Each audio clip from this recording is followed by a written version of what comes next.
बढ़ते हैं, देखें और कौन आए हुए हैं। ऋषिकेश आए हुए हैं, चलिए इनको लेते हैं। बताएं ऋषिकेश, क्या कहना चाहते हैं? हाँ जी सर, मेरा बस एक मतलब डाउट था। डाउट ऐसा था कि मैं बाबा साहब का जो बुद्ध और उनका धम्म वो किताब पढ़ रहा था। तो अच्छा। उसमें बताया गया कि बुद्ध वेदों की निंदा करते थे। तो क्या उस समय वेद थे भी या नहीं? मतलब क्योंकि बाबा साहब ने उधर लिखा है कि वेद की निंदा करते थे। वो बताइए कहाँ पे लिखा है कि वेदों की निंदा करते थे बुद्ध? हाँ सर, पहले खंड का ही लास्ट का चैप्टर हो। अच्छा जी। हाँ, देख लेते हैं, देख लेते हैं, सारी चीजें पर चर्चा होगी ना। पहले खंड का क्या लिखा है इसमें? कि वेद हम्म। है, वेद जो है वो हम्म। हम्म। मतलब बहुत बाद आए हैं। तो बुद्ध हम्म। तो अढ़ाई अढ़ाई हजार साल पहले आए थे, तो हम्म। उसमें हम्म। जो ये बताया गया पॉइंट है, हम्म। तो उसमें वेद कैसे आया? अच्छा जी। चलिए, बड़ा अच्छा आपने सवाल खड़ा किया है। यहीं पे अब लगे हाथ में आपको सबूत भी दिखा देता हूँ। आप लोगों का कंफ्यूजन भी दूर कर देता हूँ। बाबा साहब ने किताब अभी 1956-57 में आई है ना? हाँ हाँ हम्म। तो बाबा साहब ने जो लिखा होगा, इन्होंने भी कहीं ना कहीं से तो सबूत लिया होगा। कहीं ना कहीं हाँ से तो इनको सबूत मिला होगा। तो भारत में वेदों को, उपनिषद को पुराना साबित करने के लिए कहीं पे उपनिषद है, हालांकि इन्होंने कहीं नहीं लिखा है। आपका जो क्लेम था ना कि उन्होंने बुद्ध ने वेदों का विरोध किया, इसमें आप अभी तक वो पॉइंट नहीं दिखा पाए हैं कि यहाँ पे कहीं पे लिखा हुआ हो कि बुद्ध ने वेद का विरोध किया। हाँ यहाँ पे एक शब्द यहाँ पे जरूर मिलता है। यहाँ पे ये लिखते हैं कि बुद्ध को ब्रह्म ब्रह्म की वास्तविक सत्यता के समर्थन में कोई प्रमाण नहीं मिला। हाँ हाँ तो अब आपको ये बताइए कि उनको समर्थन में नहीं मिला, तो ये इससे ये थोड़े साबित होता है कि उन्होंने विरोध किया या ये किया। चलिए एक एक पॉइंट को अब हम थोड़ा सा और क्लियरफाई करते हैं। जब हम लोग कोर पे बातें करते हैं, जब भी हम लोग किसी भी तथ्य का या सबूत की कोर पर बात करते हैं, तो बाबा साहब ने क्या लिखा, या फिर किसी किसी लेखक ने क्या लिखा, या किसी इतिहासकार ने लिखा, हम वहीं तक नहीं सीमित रहते। हम उससे भी भीतर खोजते हैं कि इन लोगों ने किस आधार पे लिखा। कोर सबूत, समझ रहे हैं मेरी बात को? जी सर, जी सर। हाँ, तो बोल लीजिए। वो बोले कि वेद का भी जिक्र है, ये है। तो हम्म। मेरे को बस कंफ्यूजन हो रहा था, इसलिए मेरे को आपको ये पूछना था। ठीक है, मैं उसका उत्तर देता हूँ, क्या है। देखिए, भारत में 7th सेंचुरी में एक घूमने वाले आए थे, एक ट्रेवलर्स थे, उनका नाम था हैनसोंग। नाम तो आपने सुना होगा। अच्छा, जब हैनसोंग आए ना, तो उनकी जो नोट्स आई, उस नोट्स पे बहुत लोगों ने अनुवाद किया। हाँ बहुत लोगों ने अनुवाद किया। तो जो अनुवाद जिन जिन लोगों ने किया ना, उनने क्या किया कि अपने अपने तरीके से जो जो उन्होंने कहानी गढ़ रखी थी, वो चीज प्रचारित की। हाँ। समझ रहे हैं मेरी बात को? जी सर। हाँ। तो वो प्रचारित करने से क्या हुआ कि लोगों ने उसको सही मान लिया। जैसे एक जो थे, आप जब पढ़ेंगे, जो इनका है, ठाकुर प्रसाद का जो है, ठाकुर प्रसाद शर्मा का, वो लिखते हैं कि ब्राह्मण जो है 4 तरह के वेदा जो हैं पढ़ते थे, और 4 वेदा के नाम भी बताए गए, ये भी बताए गए। तो कुछ लोगों ने यह सोच लिया कि इसका मतलब कि 5th सेंचुरी में, 7th सेंचुरी में वेद था, इसका मतलब ये हुआ। हाँ तो तो इसका मतलब कि उससे पहले भी रहा होगा, कुछ लोगों ने यह सोच लिया। लेकिन एक्चुअल में होता क्या है कि जब आप और डेप्थ एनालिसिस करते हैं, जब घुसते हैं, कोर में घुसते हैं कि क्या वास्तव में ऐसा कुछ उसने लिखा भी था कि नहीं लिखा था, तब आपको पता चलता है कि यार इतनी भी फेक अनुवाद होते हैं। अब मैं आपको एक सबूत दिखाता हूँ।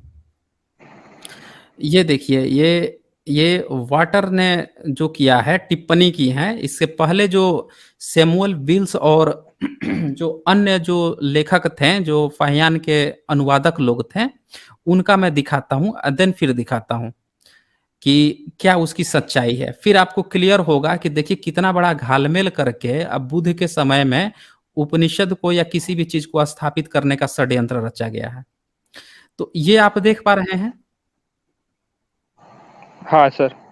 हम्म। चलिए, कहाँ गया पेज, 1 मिनट। नहीं, ये नहीं है, एक मिनट। हाँ, ये है।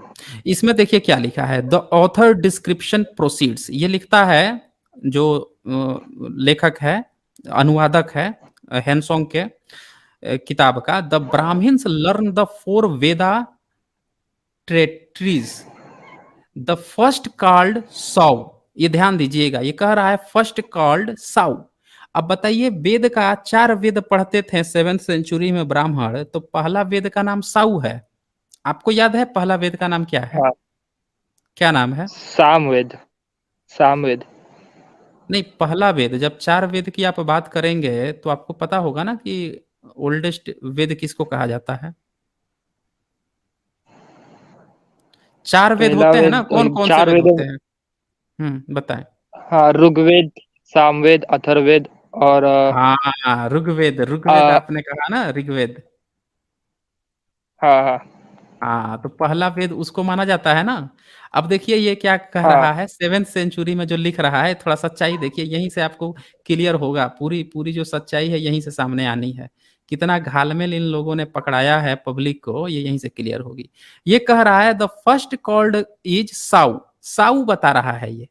हैंसोंग बता रहा है कि 4 जो वेदा ये ब्राह्मण्स उस समय पढ़ते थे, उसमें से पहला साउ था।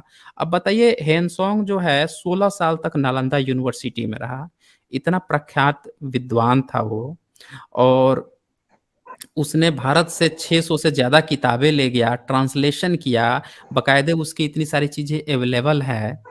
उस बंदे को ये 7th सेंचुरी में पता ही नहीं था कि पहला वेद कौन सा है। लिख रहा है first Veda is the first called साउ, साउ वेद होता था उस समय 7th सेंचुरी में फर्स्ट वेद। दूसरा वेद का नाम सुनिए, लॉन्गिविटी। क्या कहा इसने? लॉन्गिविटी।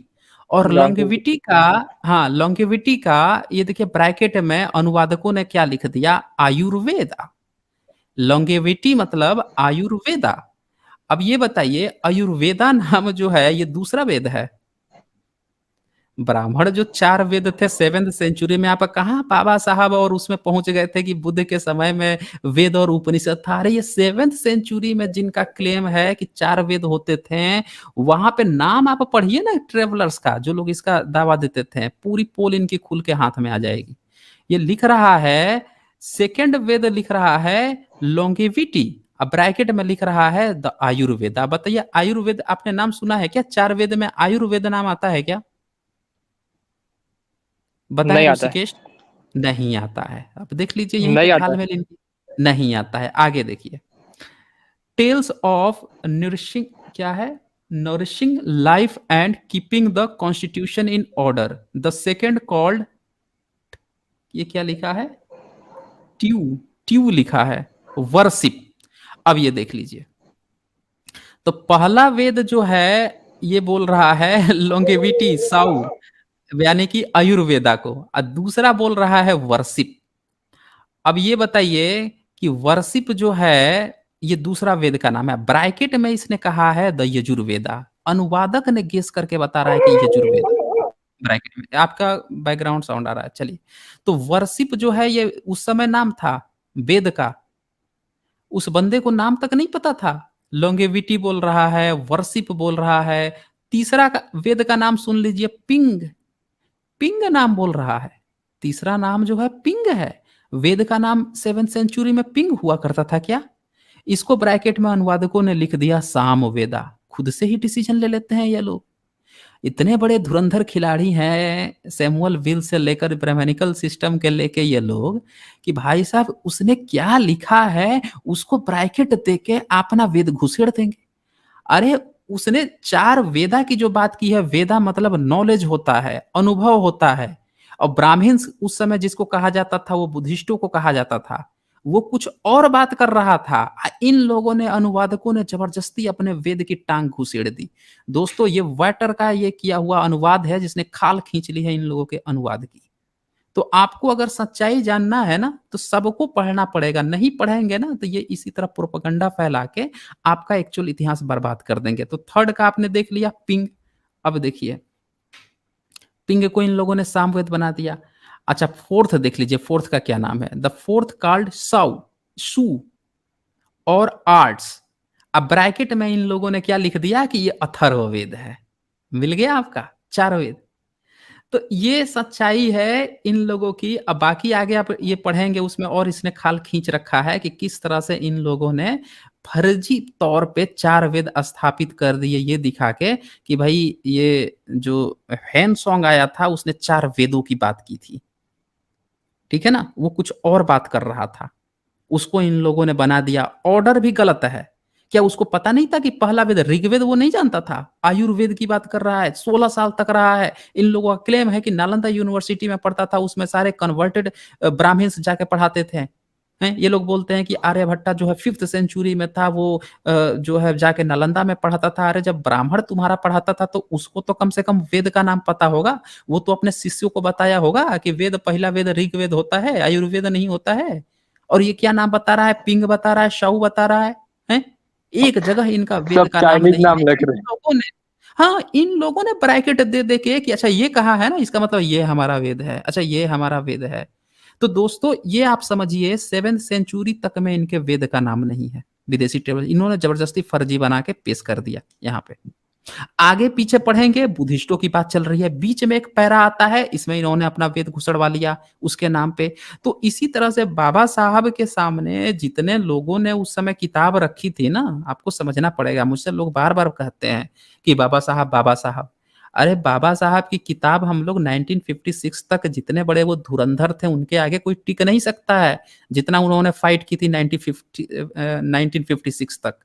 आज जब समय है, हमारे पास और भी एविडेंस आ गए हैं, और बाबा साहब के कार्यों में हम लोग अगर उसको जोड़कर आगे प्रस्तुत कर रहे हैं, तो हम लोगों को 90, अगर कोई बाबा साहब का रेफरेंस देगा तो वो 1956 तक ही चिपका रह जाएगा ना। ये 2022 है। दुनिया आगे निकल चुकी है। हमें जो है अब जो लेटेस्ट जो रिसर्च आ रही है, इन लोगों ने क्या फर्जीवाड़ा किया है, ओरिजिनल मैन्युस्क्रिप्ट में क्या लिखा था, कैसे इन लोगों ने बेवकूफों की तरह ये चीज करके लोगों को परोस दिया। तो बाबा साहब के पास बहुत कम समय था, उतने कम समय में जितना उन्होंने काम किया है वो बहुत अतुलनीय है। तो हमें अब ना माइक्रो लेवल पर जाकर चेक करनी है। ऋषिकेश इस बात को समझे। ठीक है ना? कोई जी अगर सर, ये थैंक यू कहे सर। कि बाबा साहब की किताब में ये लिखा है, वो लिखा है, उसे बोलिए कि भैया ठीक है लिखा है, इट्स ओके। हम तो नहीं कह रहे हैं कि कुछ खराब है। आप एक काम करो, रेफरेंस अब ओरिजिनल वाला लेकर आ जाओ दिखाने के लिए हमको कि भैया कहाँ प्रमाण मिला है। ठीक है ना? प्रमाण सबूत हाँ भी तो सर। देना पड़ेगा ना कि मिला कहाँ है। लिखने से थोड़े हो जाता है।